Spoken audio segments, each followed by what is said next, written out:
Good win.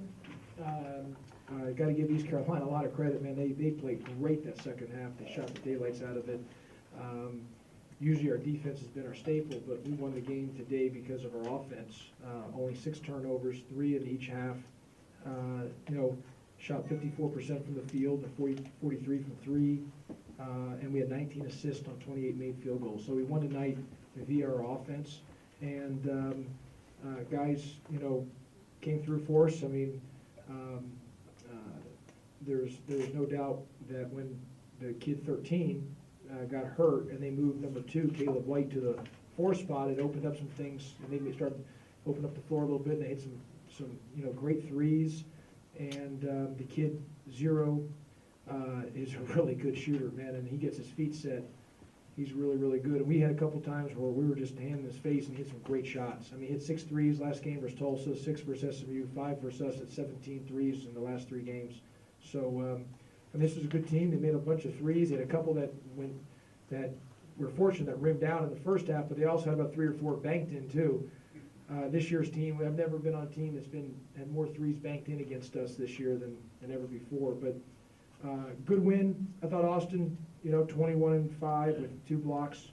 I thought Trushawn, Harrell, TB, had 11-5, 3 assists, 0 turnovers, 3 blocks and 1 steal. I thought he did a nice job for us. I thought Nick King had a huge shot late. Had a great first half, but he hit that big bucket when it was a 4-point game at about the 15-foot mark. And I tell you that your stomach's in knots before coming down in that possession, because that's a huge possession. And he had a big time shot, and then he had the shot at the baseline there to finish it off. And I thought TB's pass to Austin when he got the intentional foul was an unbelievable catch by Austin. I mean, to be able to catch that. So good win. We'll take it. And we finished out 6-3 in the first half of the league race. Coach, how big was this game for Nick's confidence? I mean, all the guys said they were just happy to see him get it going. Yeah. Well, it was good for Nick to get going. He didn't play last game, but he came in and gave us really good minutes. Thought he had a really good first half, and then like I said, he had the play of the game with that shot to extend our lead, and pretty much that was the nail in the coffin right there. Shaq Goodwin did sprain his ankle at the very beginning of the game. He did sprain his ankle. He could have gone back in, but Brad Anderson, the trainer, told me to only put him in if it's an emergency, just for safety reasons, because it was a little bit tender. But he should be good to go for Saturday's game versus Gonzaga. I guess it was within 3 minutes left. You're down on one knee. It's almost like you're like, we got to get a stop here. I mean, 6th best in the nation coming against the 3. How are you feeling when they're all dropping? And did you feel like guys were getting hands up? Because it felt in most cases they were. Yeah, Jason, we're the 6th in the country in 3-point percentage defense, and anytime, you know how I feel about guards at 3, and anytime someone hits a 3 on us, it just takes a piece of me away. And but I tell you, we had a couple where we had great defense. I mean, you got to give credit to the offense. It was good D, better offense. It was just, that kid 0 hit some shots that, the guy's Markel or Avery's hand was literally in his, right in his nose, and he hit a great shot. Hit a couple great shots. Now they had a couple threes the first half that were banked in, obviously, but they also had a couple rimming out. But this is a team they're going to live and die by threes. Their last 3 games they played, including ours, that they've shot now 85 3-point attempts in our last 3 games. So they shot 58 coming in this game, and then another 27 puts them at 85. So you're talking team that shot 85 threes attempted in the last 3 games. So they're going to put it up, and you got to guard it, because if they're making them, that's why they almost beat Tulsa.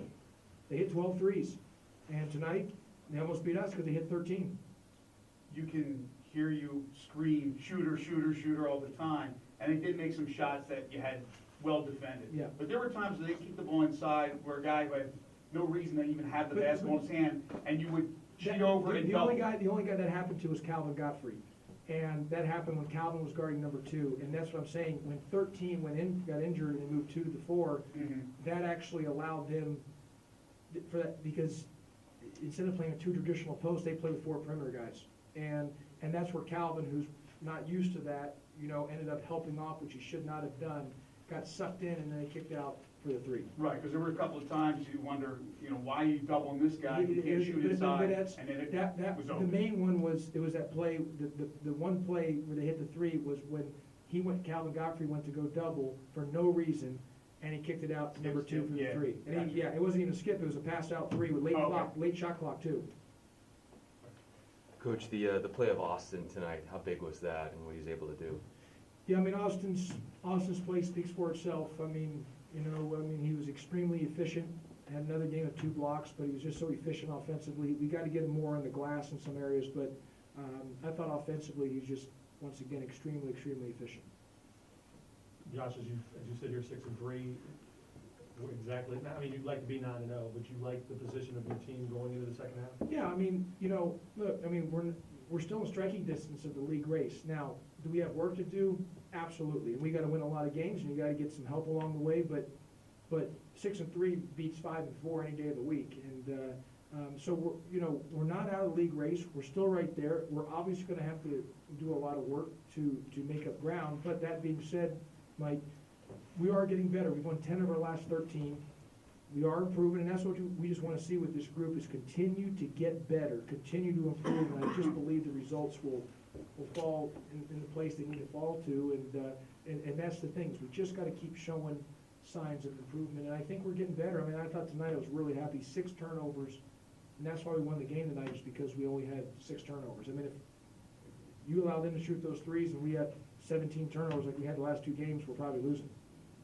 With all that being said, now you go to Gonzaga, in years past, you liked this game because it was another marquee opportunity, RPI game, in a season of ups and downs that maybe doesn't have that statement win yet. How big of an opportunity is this for you guys Saturday night? Well, it's a great opportunity for us, Mike. I mean, obviously, Gonzaga is a great team, great program. Mark Fuse should already be in the Hall of Fame. No reason to wait for him to put him in. So, and they're a potential Final Four team. But it's, we're going in there to win the game. We're not going there just to go up there to play. We're going to win the game, and we're gonna play great, and we know we're gonna have to play great. And Gonzaga's a big time team, and this is why you come to Memphis to play in those type of games. But as I've said, it doesn't matter whether it's Gonzaga or anyone else. Every team that we play, I look at as a big game. I mean, there's no game bigger than another game. Every game that I believe that I've coached in my 6 years, through my 6 years to this point, I've never treated a game less important than another game. I treated every game as must-win situations.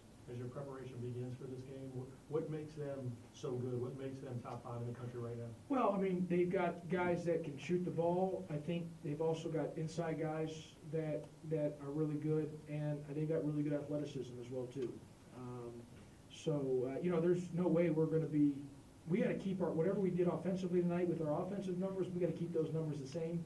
But there's no way we can allow Gonzaga to shoot 44% from the field or 48% from 3. That just can't happen. So we've got to do our job and really defend. But we're going to have to score the ball.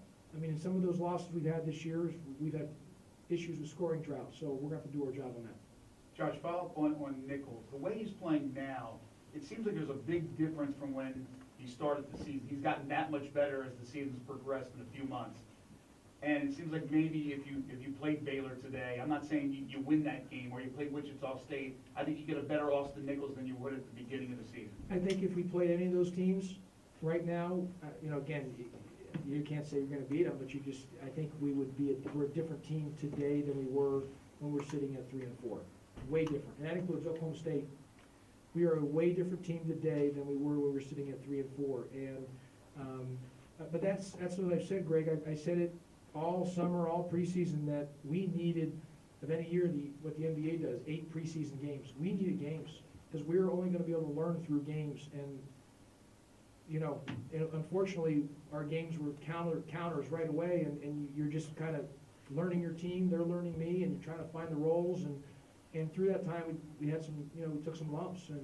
But we are a different team today than we were at the beginning of the year. It's not even the same league. Josh, you're also leaving tomorrow for a game that's like 2.5 days later. You sense anything from your team that it's not, that their routine has changed a little bit in terms of, and why going so early for a game that's so late on Saturday night?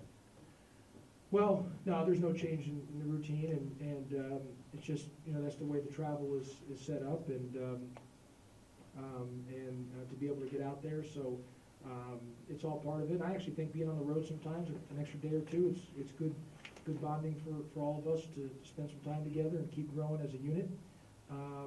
Look, if it's up to me, I'm into showing up at games at 7, let's show up at 6 and play at 7 and get home right after that. I'm not into wasting time, but that's not how it works. So, but I do believe the extra time will actually be good for us just as a unit, as a team, as a bonding and a building experience. And so I'm looking forward to it, to spend, we'll have a good 72 hours to be with each other. In that environment, that's a tough place to play. Yeah, we're not playing at the Spokane Arena. We're playing at the Kennel. It's at the Kennel. So we're going to have to be ready to play, and we know there's going to be a great environment, national television, and we're excited to get there and play. Do you almost have to convince your guys to play like they're playing against the zone all the time? Because they all referenced tonight, we had to pass the ball around more to shift the defense, and that seemed to be a game changer for you guys. Yeah. It looked like a completely different team. Yeah, well, we moved the ball well, but, we took care of the ball, and part of it is too, Grant, we made some shots early, the first half, we were 4-6 from 3. That was a big thing. But we kept the ball moving, and that was, we were making shots, Austin was making shots, so I really felt we moved the ball well, and we've always been good against zone here, my time here, we've been good against zone, but, when you're making shots and you're making the extra pass and the one more, good things usually happen. Can you convince the other team to play zone every time you play them? No, I mean, look, we've been effective against man. I mean, man or zone, the biggest thing is we just gotta continue to get better. More than the zone or the man, it's taking care of the basketball. Us having 6 turnovers tonight won us the game because it allowed us to get shots up, and we were able to make those shots. If we had 16, 17 turnovers, we'd probably lose. We really talked about valuing the ball, that ball is 24 karat gold. And the last 2 days, all we've done, and we've done it for the last few weeks, but we spent literally an hour each day we did sureness drills. Just sureness drills and taking care of the ball about being 24 karat gold. How good is Austin got with that left hand? He's better with his right hand, but he's just so good with his left, but he's excellent with his right. And, you don't see that too much. You don't see that, especially in college, where a guy is equally good. He's really good with his left. He's very, very good with his right, but he's very good with his left too. You see it in the NBA, obviously, a little, not a lot, but a little bit, but not a lot in college. I saw Markel, have the kind of poster dunk in the last game, but tonight a reverse jam. He said his confidence is at an all-time high. Is that what you're seeing? Yeah, he should be. And he had 3 assists, no turnovers, and he needs to go attack the rim violently every time. When he tries to get cued or do something, fancy, he ends up not finishing. When he goes and violently attacks the rim, good things happen. Thanks, Coach. Okay, thanks, everybody.